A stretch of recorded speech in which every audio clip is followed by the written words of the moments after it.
All right, so is my screen visible Apologies, here? Vanessa. Sorry, I should have said people are tweeting photos of slides, which I think once each speaker says at the start, that's okay, that's okay. Just for an international audience, sometimes that's a little bit unusual. But I think you're okay with it, but maybe you can just let people know. Thank you. Of course. So can everybody hear, see the slides? Everything's all right? Great. Michael, thank you for that introduction. It was very kind and embarrassing, and I appreciate all of that. My name is Vanessa. I am here to talk to you about pragmatism, which has a lot of similar themes to what Gwen has brought up. So I'm really grateful for that there's some synergy here that I can work with. Before I start, I did want to note, I'm going to go to the end slide here. It has my business card, also embarrassing, but you can use a QR code that's there to scan, go to a Google Drive folder and download the slides. Or if you go earlier in the chat, you'll find the PDFs, because I know that some people really like to write on the slides themselves. And as Michael mentioned, please feel free to screenshot, share on Twitter, tag with embarrassing stories, do what you need to do to get the research out. That's fine with me. So with all of that being said, and please note, I can't really view the chat either. Let me see if I can find it.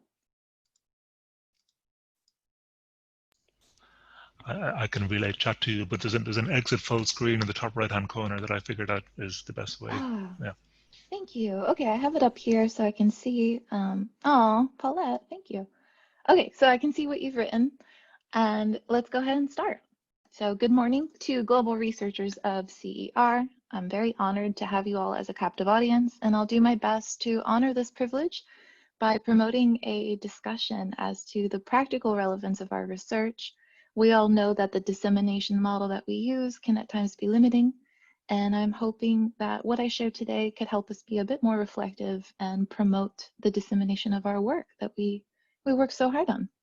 So I'm Vanessa Ralph. My advisor at the University of South Florida was Dr. Scott Lewis. He was kind enough to shepherd me through the doctorate program, and I recently graduated in May.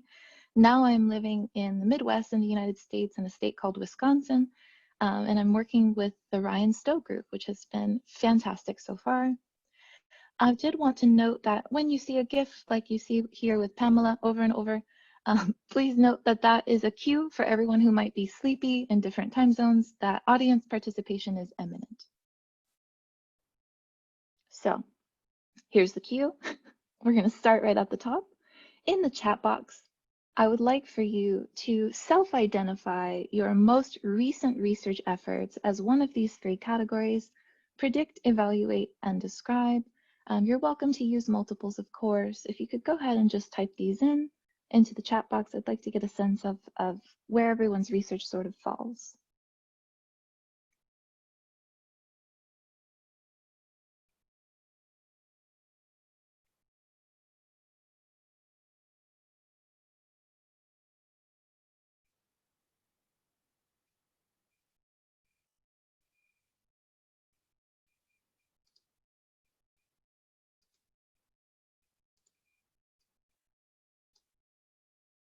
Fantastic. Thank you for sharing these, and feel free to continue. These attendees of MISER, are representative of a great number of research topics and aims in CER. And pragmatism seeks to apply a research paradigm that is a continuous cycle of abductive reasoning, with the goal of producing socially useful knowledge. So I have a quote here from the paper that sort of inspired the talk, inspired my delving into the methodologies that we use in CER. And what I would love to discuss is what is abductive reasoning, and we'll certainly get to that, but frustratingly enough, I won't talk about that until the middle of the talk, because I do want to frame this discussion around the paper that was linked to your program. That paper relates to a research topic involving students' incoming preparation and their projected academic success, or their implied academic success or perceived academic success.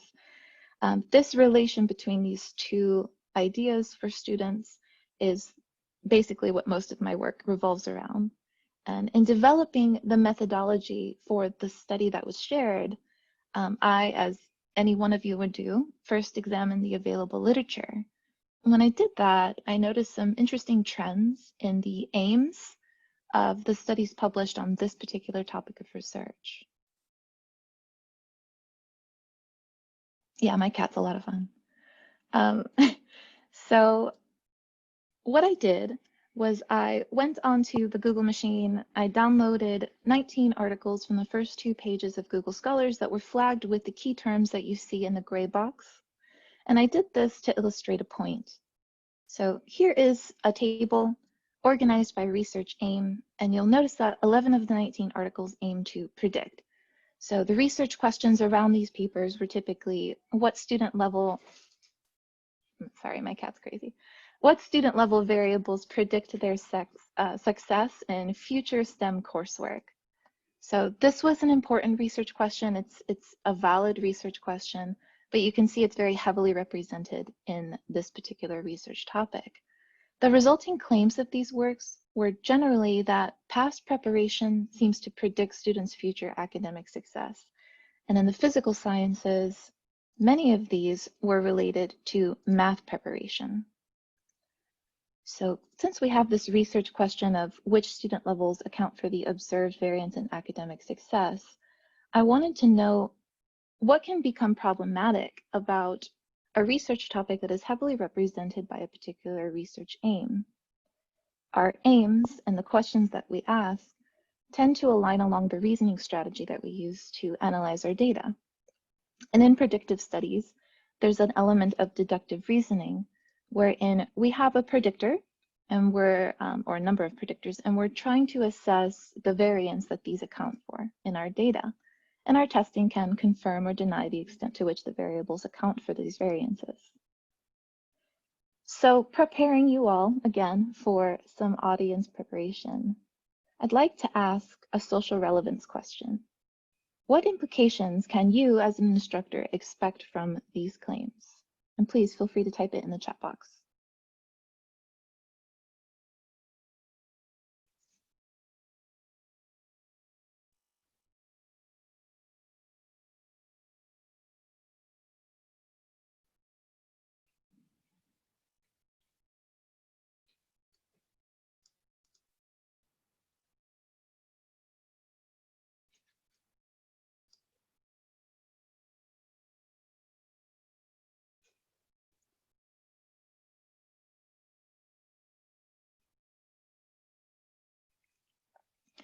So what I'm saying is a perfect reflection of what the implications for these studies tend to be. So there's an intuitive sense there that we have.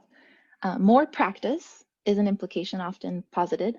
Remedial coursework, advising, and cutoffs to prevent students who may not be prepared enough from enrolling in the course. What becomes to me problematic about these implications is that the reasoning of deductive reasoning seems to be conflating correlation with causation. We can identify which variables seem to predict our student success, sure, and the logic would follow that students with lower math test scores are less likely to succeed in chemistry. Thus, and here's the logic leap that is logical but problematic, more preparation in mathematics is required for them to then succeed.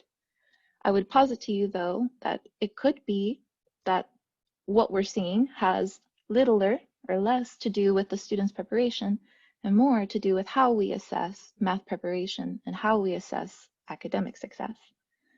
So keeping all of that in mind, I am concerned that because so many of our studies in this field are based on deductive reasoning, that the logical assumptions may lead us into a deficit mindset as to how to support these students. So let's explore some other methodologies that are used in this topic. So another common aim was evaluate. So here, and much to the credit of the researchers, they were changing pedagogy often and exploring how these changes in pedagogies affect achievement gaps. And it's useful to, again, consider this just as it's useful to consider the variables. And you'll notice that the claims often relate to not lessening the disparity. So if you can view my camera and if student improvement occurs, those achievement gaps between groups of students were maintained for many of these works. So again, here comes audience participation. As an instructor, what can you expect from these claims?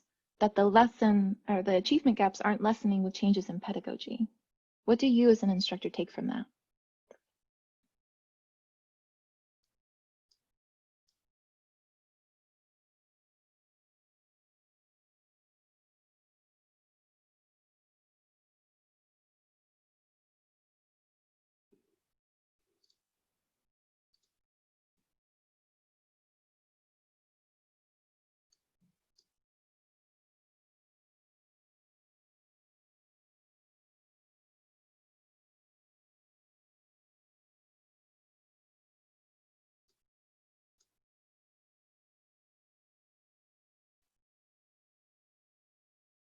These responses are fantastic, so thank you for participating. I know some of you are up very early.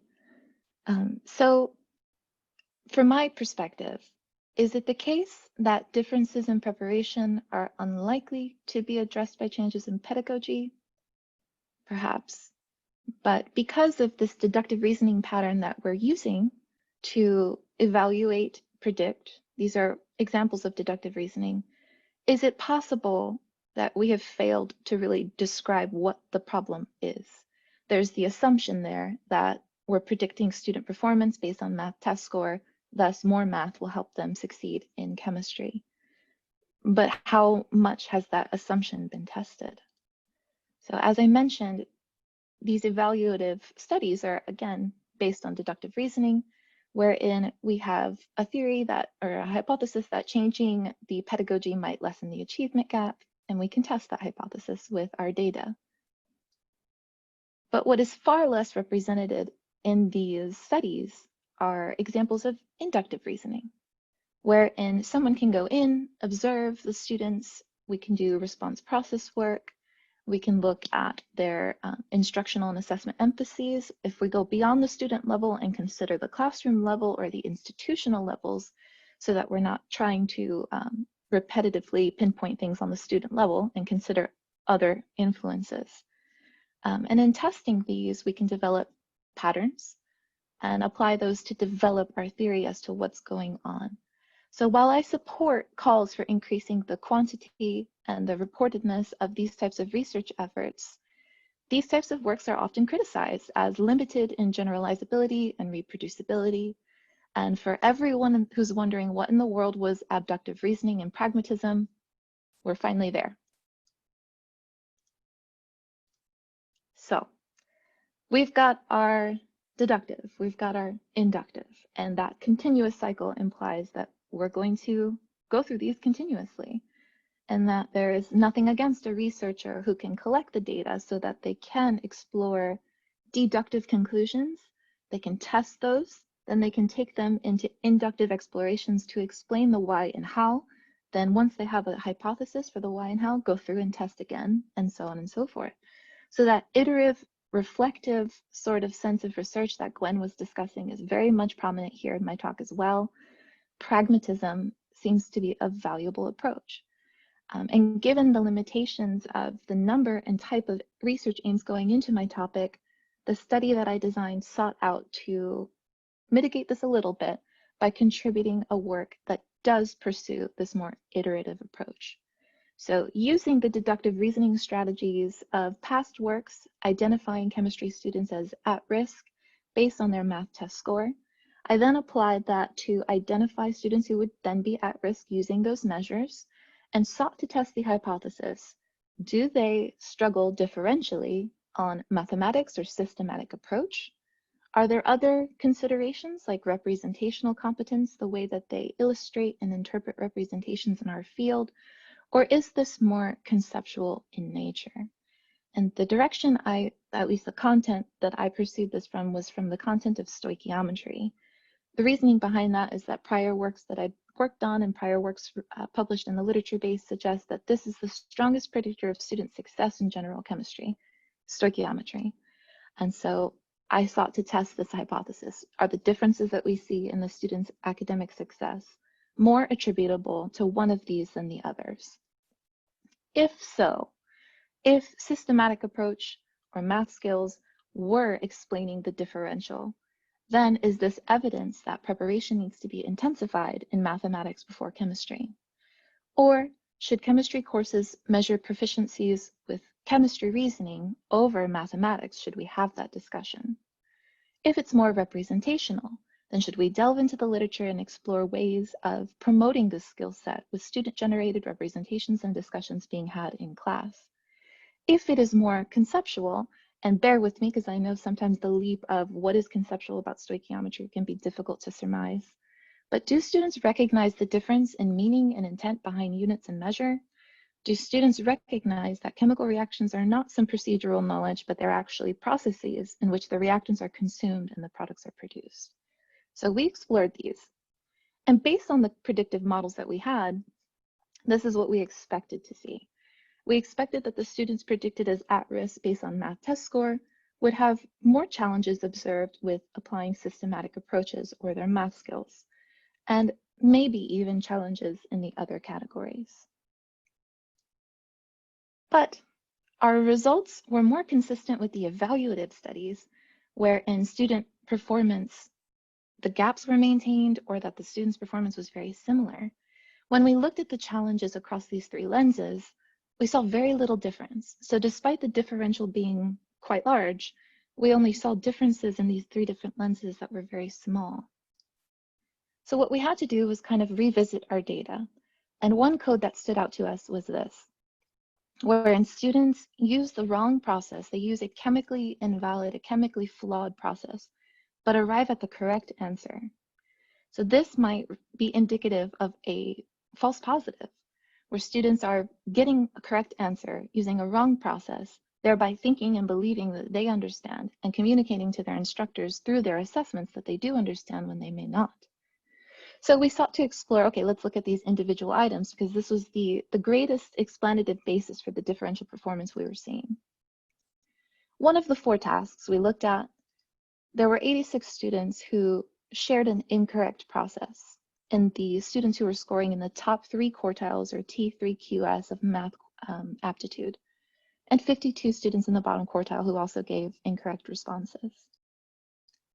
The percentages of the students who arrived at a correct answer using an incorrect process, or the false positives, seems to be a stronger contributor to the differentials that we were observing than the codes that we used. Now this of course wasn't observed for only one of the items. This was observed across all 4 items of stoichiometry that we used in this study.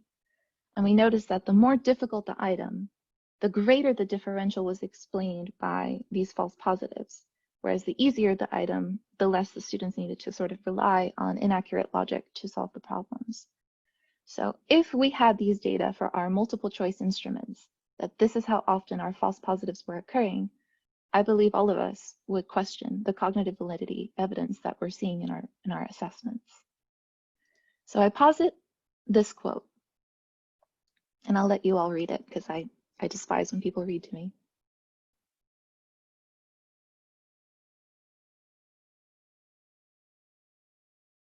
I ask each of us to consider our methodologies and the way that we approach topics in our research, and think about what our choice in methodology and aim suggests about our epistemological understanding of the world. In considering my research topic, it's clear that the problem is the student when we're thinking about how these studies are approaching the topic of differential performance and differential preparation. But is that truly the case, or are we developing systems in academia that exacerbate these differences in privilege and academic background that then limit who succeeds in chemistry based on non-chemistry ideas? Are the differences in incoming preparation directly linked to differences in academic success because our students are underprepared? Or does how we evaluate preparedness and academic success play a role? So we've got a lot of time. I would like for you to pull up your most recent research study. And I want you to consider, did you use inductive, deductive, abductive? And type that in the chat box, please.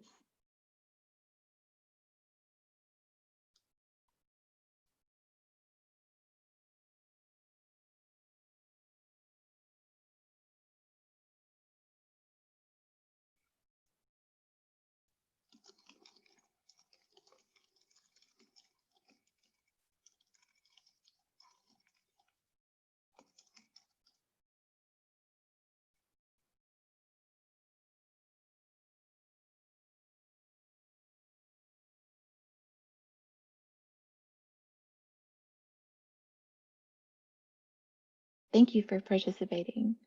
I personally aspire to be more abductive with my work. I have admittedly contributed deductive work to this topic. And while there's nothing wrong with that inherently, if there isn't a balance of deductive, inductive, abductive, then we don't have the methodological pluralism we need to understand our research topic fully. So another point that I would like to leave you with before we do some breakout work is I want you to consider your assessment. So we've reflected on our research. Let's think about how we assess our students. Commonly, people refer to this pipeline of STEM, which is a really beautiful fallacy that all who enter STEM are able to succeed in it equitably. However, I would argue that the way our academic system functions across the world is more of a funnel. And I want you to consider what builds your funnel, what contributes to the funnel that you create by your assessments. Are you assessing chemistry understanding? Are you assessing mathematical acumen? And to what degree are those two weighted on your assessments? Is there a way that you can gear it more towards chemistry and less towards math? Or in your mind, are these two things inseparable? This is a conversation that I think is worth having, because if we are funneling our students based on their mathematical acumen, are we filtering out chemists for the sake of privilege? So, in your breakout sessions, I want you to consider any takeaways you may have had during this talk or during Gwen's talk. And if I could have Michael randomly assign you to a breakout group, I'd love for you to discuss these takeaways with your group. So how many people? We have 250 people. Do you want to say about 10 people per breakout room? That sounds fantastic. Yeah. Thank you. 10 divided, so that's 25, isn't it? Right. Okay, if I can do this. I believe in you. Okay, so people are going to be pushed into a breakout room. I think we can communicate with them when they're there, and then we'll signal a minute when breakout is going to finish. That sounds great. Options. Yeah, so people can come back to the main room if they have a query. Okay, done. Great.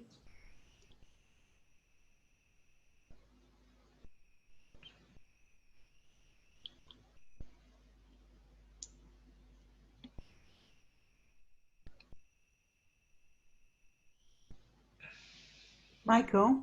Yes. This is Lisa, the interpreter. I've been assigned to 25 and Audrey's gone to 20. 20, okay, yeah. Okay, thank you. Or she can move to 25, she's saying, whichever's easiest. Yep, sure. Move to 25.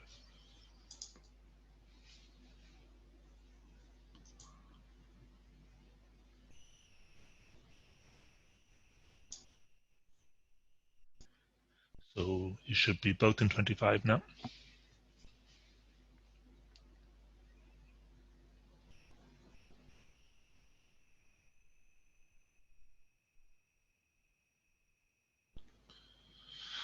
And David, I'll move you to 22, 25.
I'm just checking in the main room if anybody wants to join a breakout room. Just drop me a message.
Okay, so I think that should be everybody back in the room.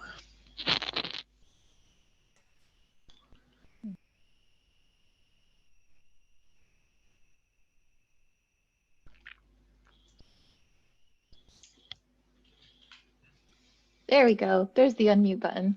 Welcome back, everybody. So I hope you enjoyed a moment to communicate with your peers and discuss any takeaways you may have had, the good, bad, and the ugly. 3 takeaways that I hoped you would have in this breakout session was, and I don't know how this will work in Zoom, I was going to have you all go to the reactions button and either clap or give a thumbs up if this was something you observed inside of your session, in your breakout session. But one takeaway I really hoped to communicate was that in designing your experimentation for future works, consider exploring what has been previously communicated, how these studies have aimed themselves in pursuing these topics, and what claims and their epistemological stances are communicated with those. So I don't know if the clapping gives an obnoxious sound effect. I hope not. But if that's something that you heard, please clap. So there's a reaction button at the bottom of the screen if people want to click on that. I think it should be enabled. I'm seeing lots of clapping hands. Oh, great. Another takeaway I was hoping that you would see, and feel free to vote with a clap or a thumbs up, was the idea of abductive reasoning and being critical of the reasoning approaches that we use and what they communicate about our understanding of the phenomena that we're exploring.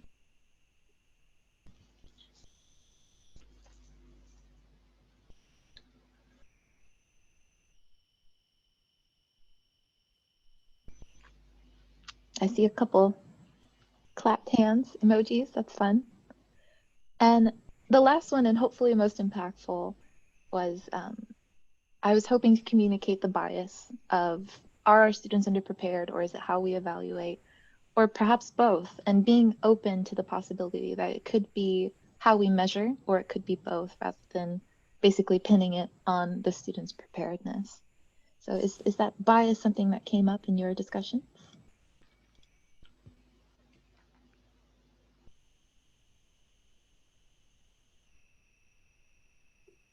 Fantastic. Well, it was a privilege to speak to all of you. I know we don't have a ton of time for questions, but I did want to share my business card. If you pull up your cell phone and point the camera at that code, the little code there, it should take you to a Google Drive folder with these slides and with other papers that have been published in my obnoxious dissertation. So please feel free to contact me. You're welcome to text, you're welcome to email. I love talking CER. So thank you all, it's been a privilege. Thank you, Vanessa, amazing. Just absolutely outstanding talk. Thank you very much. Your screen isn't showing, so if you want to show your screen just so people can see that final slide with the link and the QR code, yes, please. While I sort of waffle a little bit about the next stages. So we're going to take a coffee break now, and we're about 5 minutes behind because I think the first 2 talks warranted the extra little bit of time that they earned. But warning to later speakers, make sure you stay on time. So we're going to resume at 12:45 my time. So that's 5 minutes later than scheduled, and that'll hopefully give people time to make a quick cup of tea.